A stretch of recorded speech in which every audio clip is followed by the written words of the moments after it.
ताजा पानी, नई बोतल मैंने खोली आप लोगों के सामने, नई बोतल। और दुनिया में 2 सबसे बड़े पुण्य के काम बताए थे मेरे पिताजी ने, भटके हुए को रास्ता दिखाना और प्यासे को पानी पिलाना।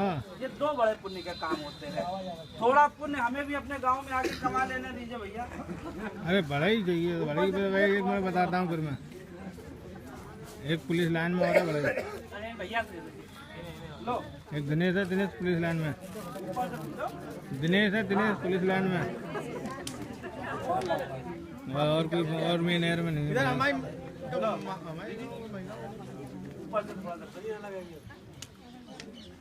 पानी पिला दो, कृपया तैयार है, देखो छीनने के लिए। अरे दीदी ऐसी बात, पी लो ऊपर।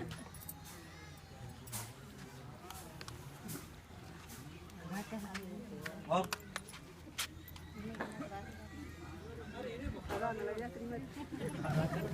भैया मरी ही तो वैसे न पिए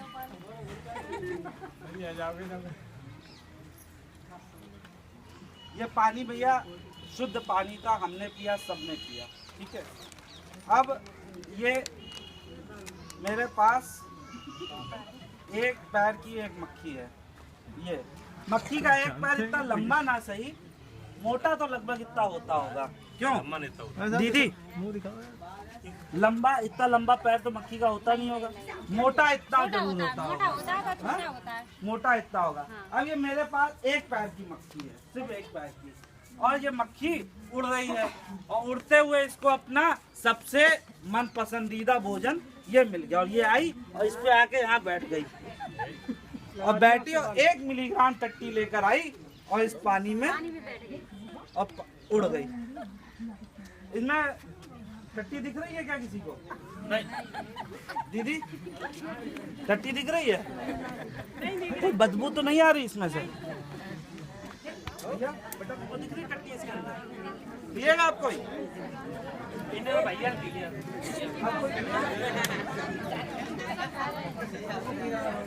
क्यों भाई, क्यों नहीं पी रहे यार? अभी तो यार बोल रहे थे 180 मिलीग्राम टट्टी खा जाते, खुद ही जोड़ के बताए थे, सबने खुद जोड़ा था 180 मिलीग्राम।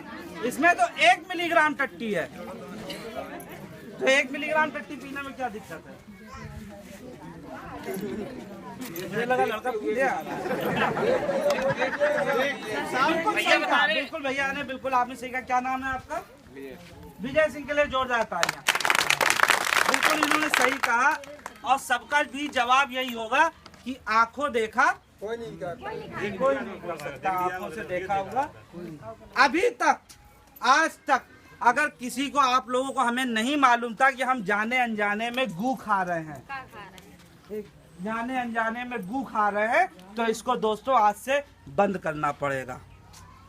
और अगर जानने के बाद भी, अगर आज जानने के बाद भी अगर हम गू खाएंगे, तो ये समझ लो कि फिर हम ये सिर्फ, जो अभी पानी नहीं पिया, ये सिर्फ हम ढोंग कर रहे हैं, ढोंग कर रहे हैं। फिर खाना ही है तो इसको प्लेट और चम्मच में लगाओ, आराम से फिर सीधे खाओ। ये बताओ, अच्छा अभी मुझे बताया कि इस गांव में ज्यादातर, एक गांव की औसत, एक परिवार की औसत आमदनी 3 से 4 हजार रुपए है। ये बताओ भैया, ये बच्चा, आओ बेटा, आओगे मेरे पास, गोदी में आओ, आओ, आओ। अरे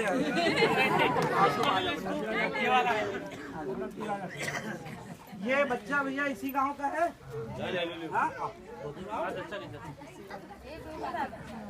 ये बच्चा इसी गांव का है।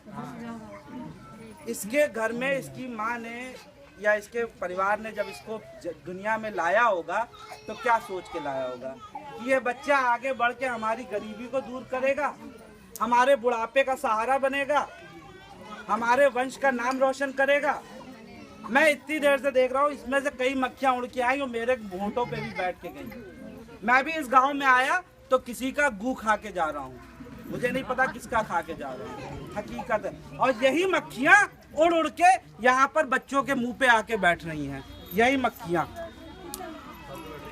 क्यों भैया, क्या गलती थी इसकी? क्या ये गू खाने के लिए पैदा हुआ है?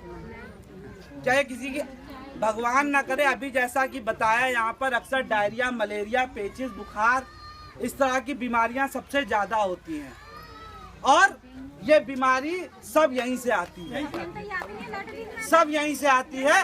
भगवान न करे अगर इस बच्चे की तबीयत अगर खराब हो जाए, अगर इस बच्चे की तबीयत खराब हो जाए, दिल पे हाथ रख के बताना, क्या इस बच्चे का मन पढ़ाई में लगेगा?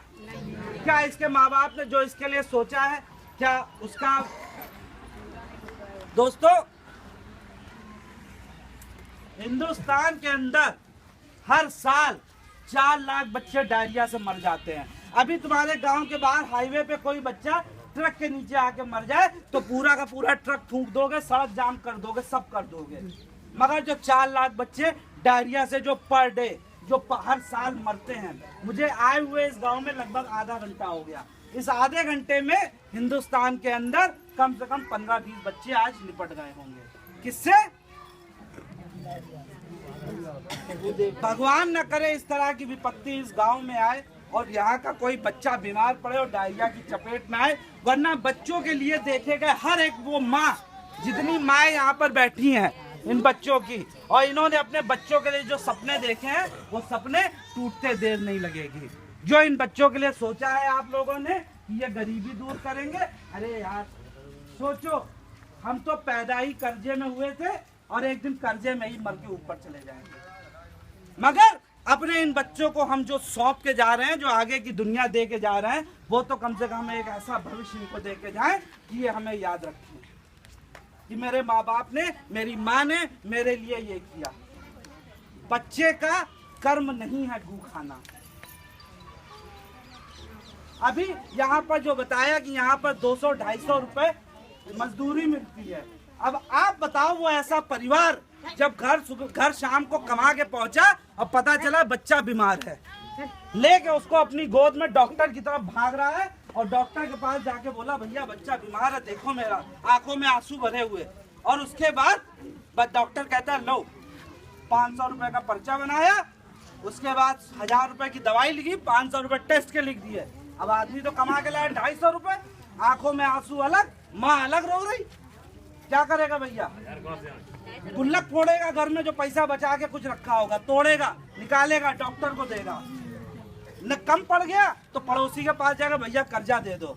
उसने मना कर दिया तो घर के जेवर ले जाएगा, गिरवी रखेगा, मगर बच्चे को बचा के लेकर आएगा। पता चला माँ बीमार है, कभी बाप बीमार है, कभी खुद बीमार है, और आदमी ये गरीबी के दलदल में, ये बीमारियों में फंसता चला जा रहा है। जो डॉक्टर, और ये सारा पैसा कहाँ जाता है? ये सारा पैसा उस झोला छाप डॉक्टर के पास जाता है, जो आपके गांव में कभी झोला लेकर आता होगा, फिर वो साइकिल से आने लगा होगा, कुछ समय बाद एक मोटरसाइकिल भी आएगी या आ चुकी होगी, और बहुत जल्दी वो 4 पहिया कार भी लेगा, और यही गांव के चौराहे पे, यही शिकोहाबाद में बढ़िया 4 मंजिला हॉस्पिटल भी खुलेगा। किसकी वजह से? ये भूदेवता की वजह से।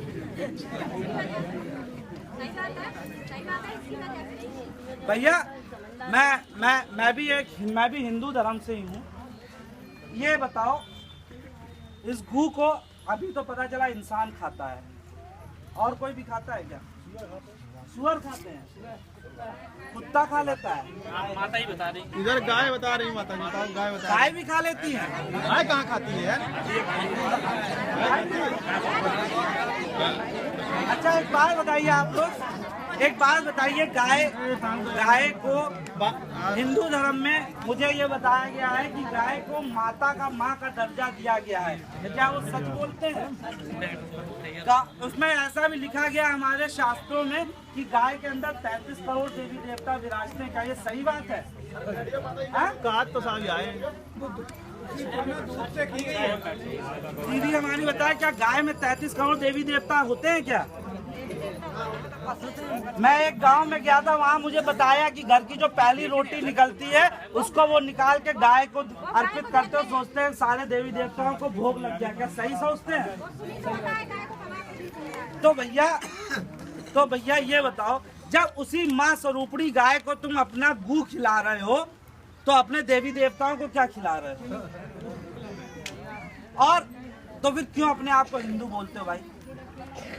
गाय को या तो माँ कहना छोड़ दो, गाय के अंदर ये मानना छोड़ दो 33 करोड़ देवी देवता है। या फिर गाय को उस चीजों से बचाओ, गू खाने से। अभी मुझे बताया शांत हो जाइए भाई, यहाँ पर शांत हो जा रहे, सुनो। यहाँ पर मंदिर है, कोई चिल्ला रहे हैं, धूप में खड़े हो। मंदिर है और मंदिर पे आदमी जाता है, बढ़िया भोग प्रसाद साफ सुथरी उससे जाके प्रसाद चढ़ाता है। क्या मंदिर के अंदर कोई बोर्ड लगा रखा है? जूता चप्पल तो हम बाहर उतार देते हैं, मगर मक्खियों के लिए कोई बोर्ड लगा रखा है कि मक्खी अंदर मत आना, भोग पे मत बैठना? तो हम अपने देवताओं को क्या खिला रहे हैं?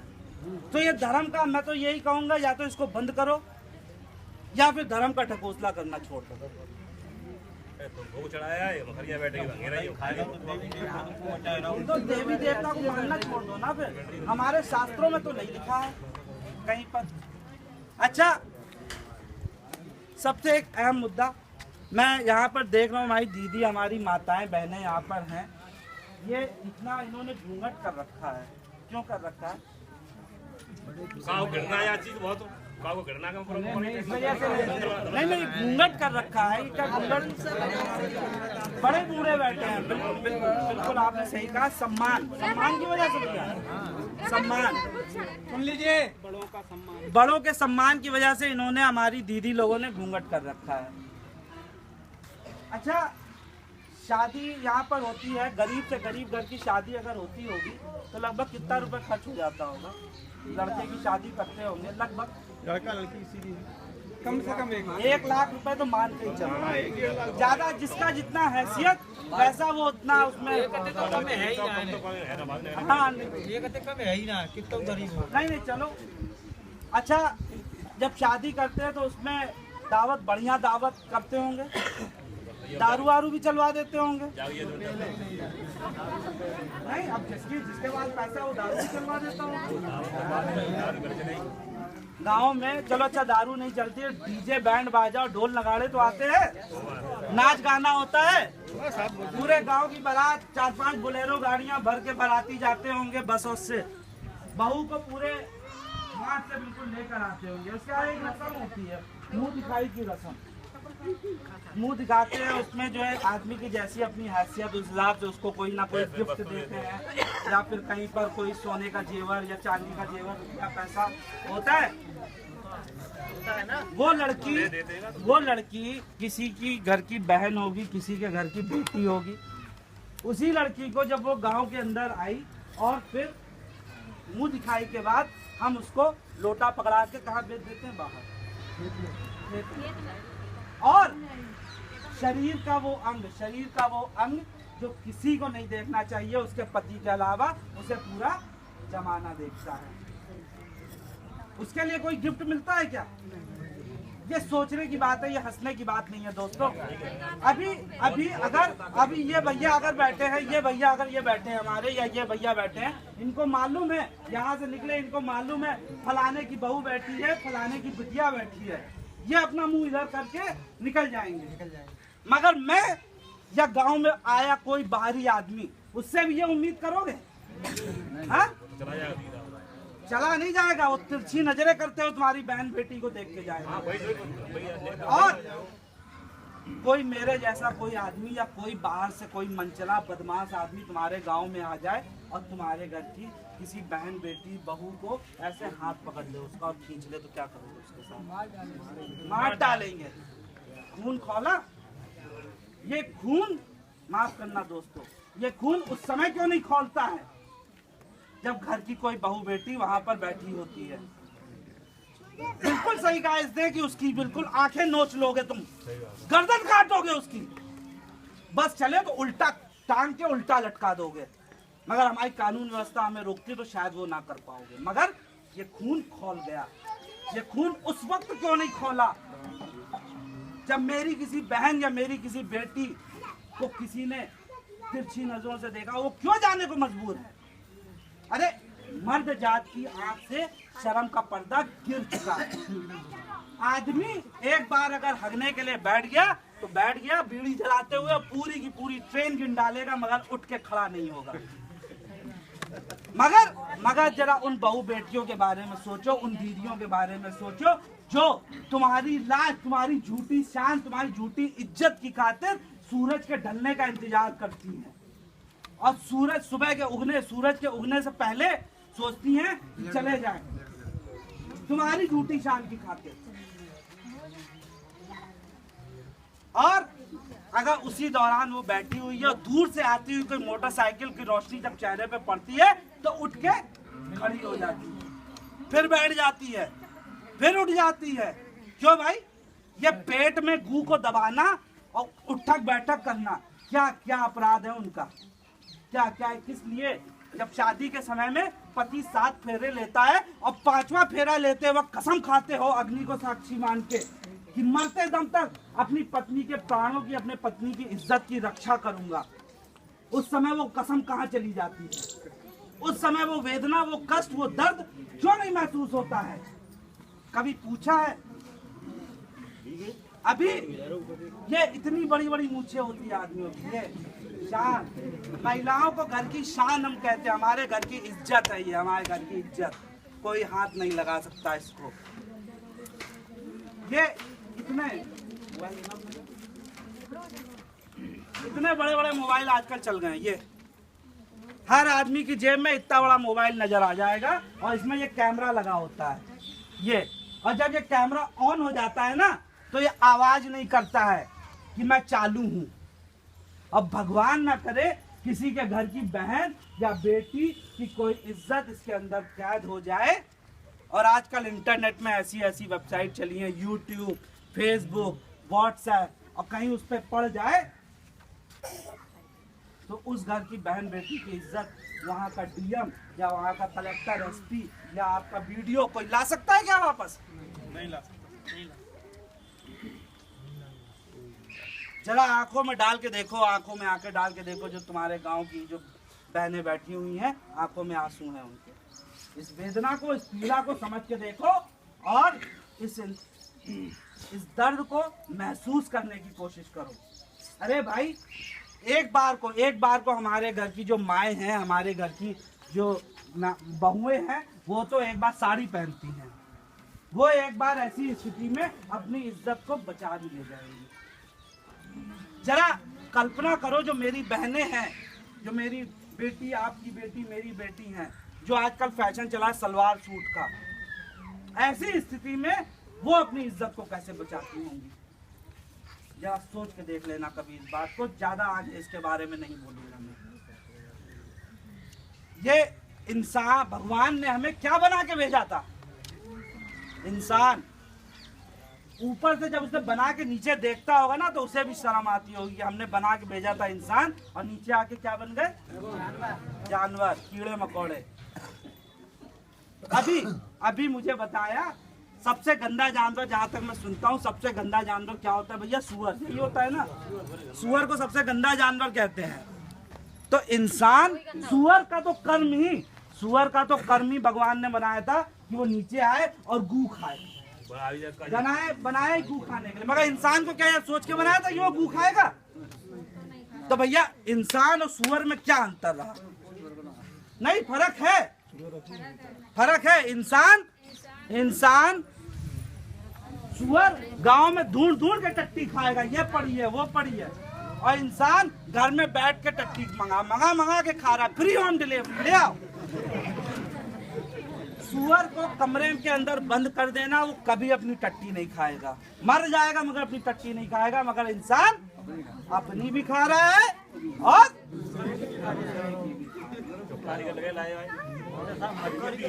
भाई मैं अभी उसका भी जवाब दूंगा। आप मेरी एक बात और सुन लो। यहाँ कोई ऐसा मेरा भाई है, जो जिसकी कोई दुकान हो? क्या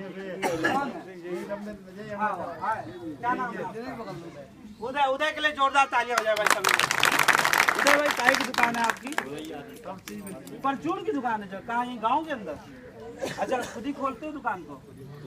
अच्छा भैया, ये बताओ यार, अरे यार क्यों ऐसी बात कर रहे हो यार, भाई है तुम्हारा।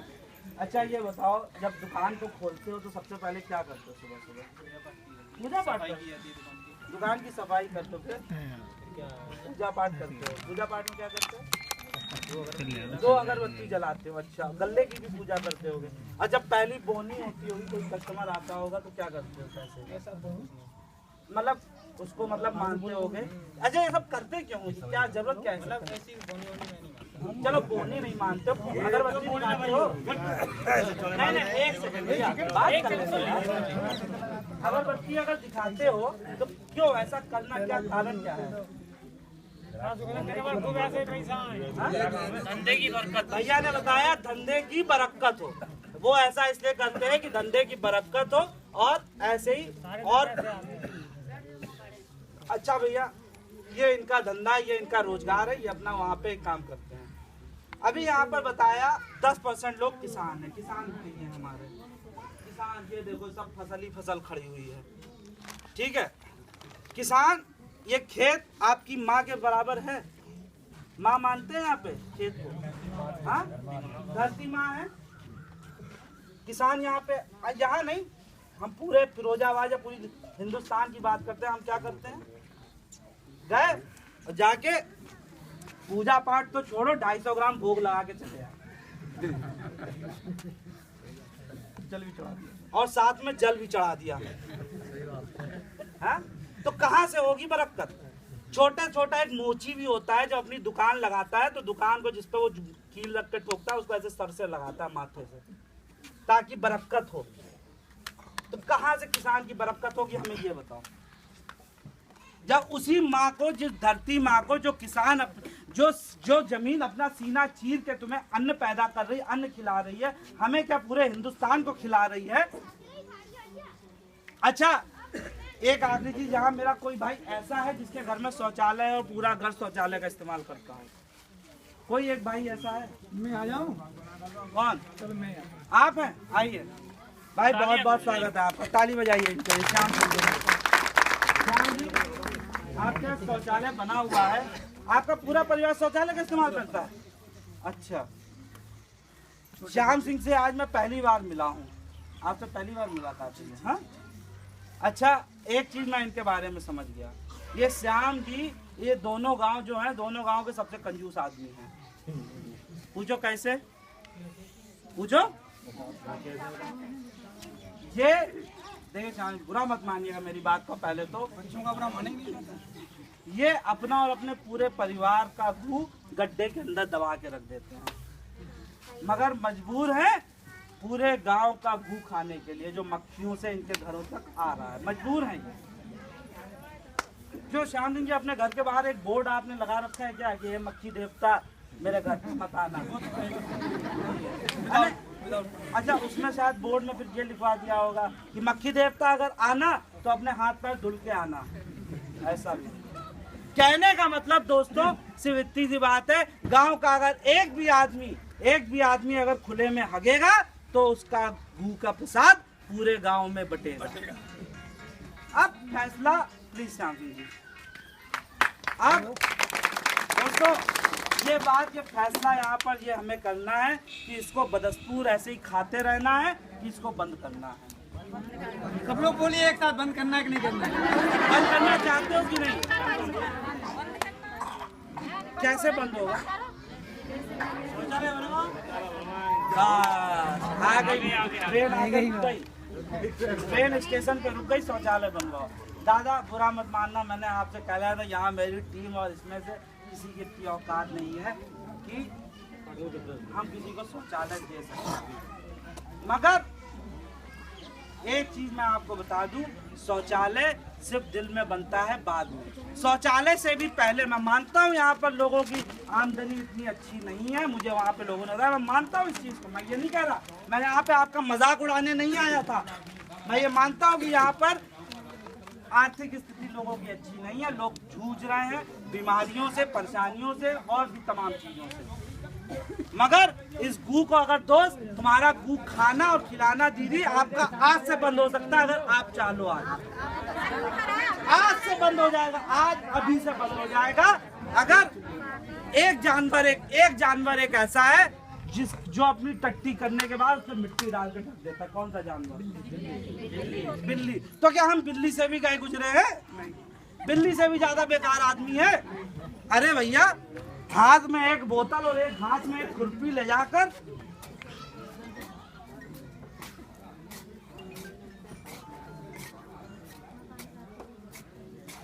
ये देखो, अब कहाँ से गू किसके घर तक आ रहा है बताओ जरा। अब गू किसके घर तक आ रहा है? ये बहुत बड़ा काम है, बहुत बड़ा काम है। एक बिल्ली जब एक बिल्ली अपने गू को ढक सकती है तो हम कम से कम अपने इन छोटे छोटे बच्चों की, इन छोटे छोटे प्यारे प्यारे बच्चों की खातिर ये गू पे मिट्टी तो डाल ही सकते हैं, जब तक शौचालय का इंतजाम नहीं होता।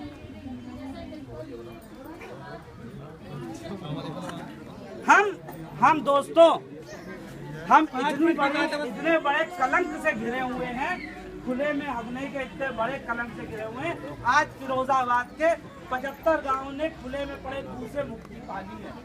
और ये मत सोचो कि उसमें सरकार का ही पूरा सपोर्ट रहा हो।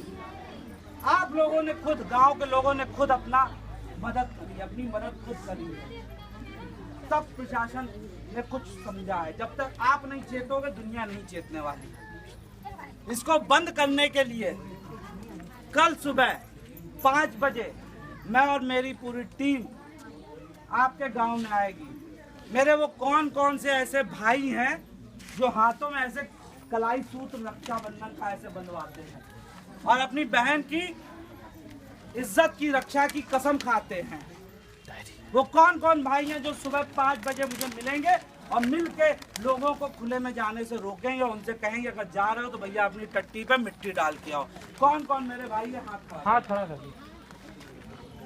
तालियां आ जाओ भाई इनके लिए।